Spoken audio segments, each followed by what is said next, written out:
दुख वाली बात है, बल्कि रोजों में आपकी दहशतगर्दी ज्यादा बढ़ गई है।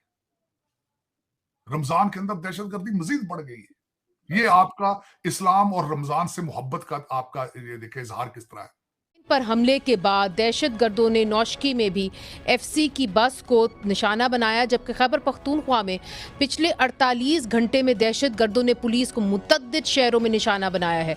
कल रात जिला करक में दहशतगर्दों ने 2 थानों और सुई गैस की तनसीब पर हमला किया, जिसके नतीजे में एक पुलिस एहलकार और एक निजी सिक्योरिटी गार्ड शहीद हो गए। तहरीक तालिबान पाकिस्तान ने इस हमले की अब जिम्मेदारी कबूल कर ली है। ये लंबे अरसे के बाद पहली दफा हुआ है कि रमजान के अंदर आपके ऑलमोस्ट डेली बेस पे मस्जिदों में बम मारे जा रहे हैं।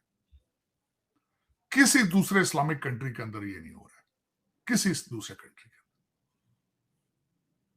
ना भारत में, मलेशिया में, इंडोनेशिया में, बल्कि अफगानिस्तान में भी नहीं हो रहा है जो आप कर रहे हैं। आपकी सालमियत के दुश्मन है, आपको ब्लीड करा रहे हैं, आपके लोगों की गर्दनें उड़ा रहे हैं, आपकी मस्जिदों पर हमले करके उलमा को शहीद कर रहे हैं।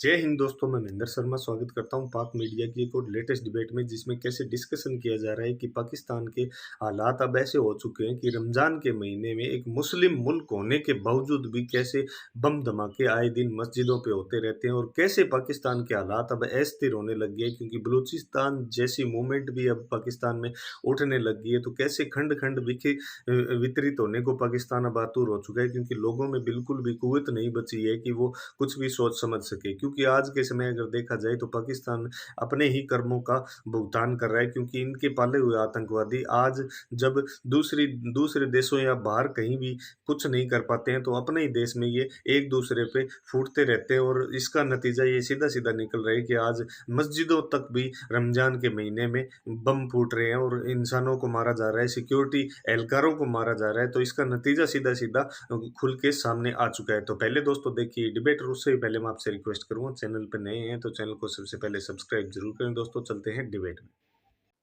मैं आज एक बड़ा बड़ा बेजार हूं इस चीज से। रमजान के अंदर आपके ऑलमोस्ट डेली बेस पे मस्जिदों में बम मारे जा रहे हैं। किसी दूसरे इस्लामिक कंट्री के अंदर ये नहीं हो रहा है, किसी दूसरे कंट्री के अंदर, ना भारत में, मलेशिया में, इंडोनेशिया में, बल्कि अफगानिस्तान में भी नहीं हो रहा है जो आप कर रहे हैं। क्योंकि आपको पता ही नहीं इस्लाम क्या चीज है। आप खुदा के घर को भी अगर स्पेयर नहीं कर रहे, तो imagine what kind of Muslim you are. ये बहुत बड़ा क्वेश्चन मार्क, बहुत बड़ा क्वेश्चन मार्क। नौजुबिल्लाह, मैं सोच नहीं सकता कि आप एक मुसलमान भाई या किसी भी जिंदा शख्स को या किसी जिंदा चीज को स्पेयर करना तो बहुत बड़ी बात है। आप खुदा के घर को भी स्पेयर नहीं कर रहे हैं, तो आपको जागना चाहिए। खुदारा ये लोगों को नमाज तर्जमे के साथ सिखाएं, इनको अस्सलामु अलैकुम का मतलब सिखाएं कि जब तुम सलामती की दुआ करते हो उसकी कमर में छुरी नहीं मारनी चाहिए। रमजान का मतलब सिर्फ डाइटिंग प्लान नहीं है चीमा साहब, आंख का रोजा, सोच का रोजा है। बात तो सही है तार साहब, डाइटिंग प्लान नहीं है। और सही बात है कि हमने रमजान तो फिर हम आपको पता है मुनाफाखोरी में ही हमारा चलता है ज्यादातर। हमें रमजान के स्पिरिट का तो नहीं पता। अब तो आहिस्ता आहिस्ता साहब आज दुख वाली बात है, बल्कि रोजों में आपकी दहशतगर्दी ज्यादा बढ़ गई है। रमजान के अंदर दहशतगर्दी मजीद बढ़ गई है। ये आपका इस्लाम और रमजान से मोहब्बत का आपका ये देखिए इजहार किस तरह है, किस तरह इजहार करेगा। सही कह रहे तार साहब। और ये कहते हैं अपने आपको मुसलमान है, दहशतगर्दी बढ़ गई है, बंदे मारी जा रहे हैं, और हर बंदा जो दूसरे बंदे को मार रहा है वो ये कह रहा है ये जहन्नमी है, मैं जनती हूँ, मैं शहीद हूँ, मैं शहीद हूँ, ये मैंने जहन्नमी मारा है। ये फार्मूला तार साहब। चीमा साहब, किसी इंसान को क्या, किसी जानवर को भी मारना इन्हें पता, जानदार चीज को भी तकलीफ देना कितनी एक सख्त गुनाह है या कितना बुरा एक्ट है। किसी का माँ का बच्चा, किसी बीवी का हस्बैंड, किसी बच्चे का बाप मारना और कहना ये जहन्नमी है। और तुम कह रहे हो खुदा को खुश कर रहे हो। कौन सा खुदा में बिलीव करते हो भी तुम? मेरे समझ से बाहर, मेरी समझ से बाहर। आईजी रह चुके हैं और हमने देखा है कि बड़ी तादाद के अंदर पुलिस वालों की शहादतें हुई हैं खैबर पख्तूनख्वा के अंदर। ख़ासतौर पे पिछले 48 आवर्स के अंदर पुलिस जो है वो निशाने पर है। बड़े अरसे से तहरीक तालिबान पाकिस्तान किसी भी हमले की जिम्मेदारी कबूल नहीं कर रही थी, मगर अब वो कर रहे हैं। इसकी क्या वजह है? जहाँ तक वजूहात है तो वजूहात तो ये वही है जो हम पहले 2006 से लेकर उसके बाद जहां तक उनका न्यूक्लियस है, उनकी जो तंजीम है, बाज औकात बाज वक्त उन्होंने टेक्टिकल रिट्रीट्स की हैं, लेकिन जहां तक उनकी तंजीमी हैसियत है, उनकी सलाहियतें हैं और जो सोशल स्पेस उनके पास थी वो ख़त्म नहीं हुई थी। कुछ अरसे के लिए वो अफगानिस्तान में जब ऑपरेशन ज़र्ब-ए-अज़ब हुआ तो पूरी क़यादत उनकी वहाँ चली गई। वहाँ पर वो शाना बशाना तहरीक तालिबान अफगानिस्तान के साथ लड़ते रहे अमेरिकन के खिलाफ, नेटो के खिलाफ। लेकिन जब वहाँ पर अमेरिकन चले गए तो उसके बाद हम खुशफहमी में रहे कि शायद हालात बेहतर हो जाएंगे, लेकिन समझने की ये ज़रूरत है कि अब उनका क्या नुक्ता नज़र है, उनका वर्ल्ड व्यू क्या है, वो क्या चाहते थे और चाहते हैं। उनको तो हमेशा से ये तस्वर रहा है कि यहाँ पर भी एक इस्लामी इमारात हो, और ये सिर्फ ये इस्लामी शरीयत की बात ये नहीं कर रहे, बाकी और यहाँ इस्लामी तंजीमें भी हैं, लेकिन वो आईनी रास्ता उन्होंने इख्तियार किया हुआ है। जहां तक ये है, ये समझते हैं कि जो लोग हुकूमत के साथ हैं या हुकूमत के जितने इदारे हैं, ये एक बहुत बड़ी रुकावट है इस्लामी शरीयत नाफिज करने में। जी शाह साहब, मैं आपकी बात समझ गई हूँ। इख्तियार वली साहब से मैं जानने की कोशिश करूँगी कि ये जो अटैक हमने देखा है खैबर पख्तूनख्वा के अंदर, तहरीक तालिबान ने क्लेम किया है, जो बलोचिस्तान में हमने देखा है वो BLA ने क्लेम किया है, इनका कोई आपस में गठजोड़ वाज़े है और इस हवाले से आपके पास कोई पुख्ता शवाहिद हैं? नहीं, अच्छा, बिस्मिल्लाहिर्रहमानिर्रहीम। देखिए मुनीज़े, दहशतगर्दी की तंजीम जो भी हो, एंटी स्टेट एलिमेंट जो भी हो, उनका आपस में डेफिनेटली कोई ना कोई राब्ता, कोई रिश्ता तो होता है, कोई निज़ाम होता है जो राब्ता होगा, अगर हो ना हो, लेकिन उनकी आपस में जो सिमिलैरिटीज हैं वो सारी एक ही हैं, कॉमनैलिटीज उनकी सारी मिलती जुलती हैं। कल आप बहुत अहम APC करने जा रहे हैं, इसके अंदर क्या आप खैबर पख्तूनख्वा की हुकूमत को दावत दे रहे हैं? उन्होंने एक्सेप्ट किया है?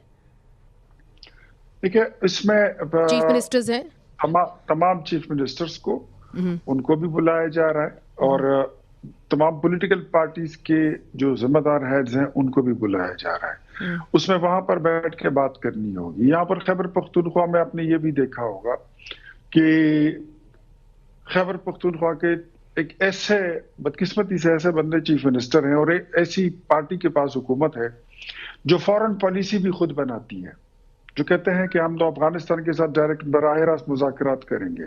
कल उन्होंने एक और बयान दाग दिया, कहते हैं कि अफगानियों को यहाँ से सूबा बदर करने के पॉलिसी के साथ हम साथ नहीं चल सकते, साथ नहीं दे सकते फेडरल गवर्नमेंट का। जी बिल्कुल, उन्होंने तो ये कहा। जी, आप मुझे बताइए कि एक सूबे का चीफ मिनिस्टर इस तरह की स्टेटमेंट देता है, तो ये कोई बालिग नजरी है? ये कोई सेंस ऑफ रिस्पॉन्सिबिलिटी है? आई डोंट थिंक सो, मुझे नहीं लगता। और इनको ये फिर बार बार बताना पड़ता है कि जो इमिग्रेशन का कानून है वो फेडरल गवर्नमेंट बनाती है, किसको इंपोर्ट करना है, किसको डिपोर्ट करना है, ये फेडरल गवर्नमेंट का फैसला होता है।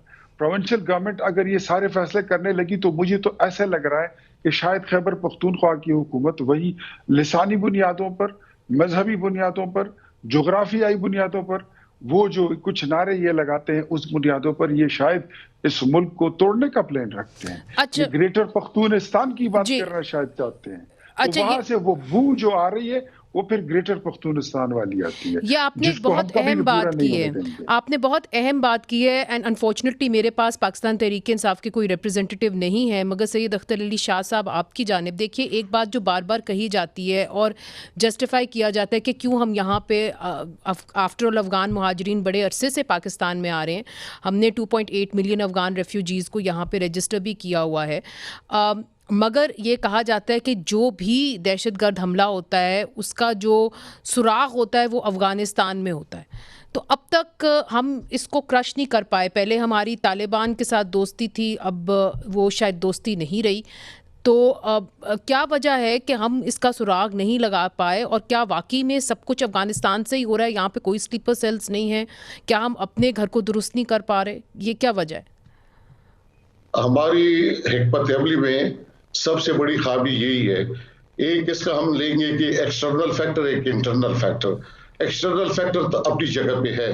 जहां तक अफगानिस्तान की बात है, वहां पर जो तंजीमें हैं, सिर्फ तहरीक तालिबान नहीं है, इस्लामिक स्टेट ऑफ खुरासान भी है, 20-25 और तंजीमें हैं। उस पर यूनाइटेड नेशन की भी रिपोर्ट्स है, यूएस इंस्टीट्यूट ऑफ पीस की भी रिपोर्ट्स आई है। लेकिन ये कहते हुए मैं ये भी कहूंगा कि हमारे घर के अंदर भी मसला है।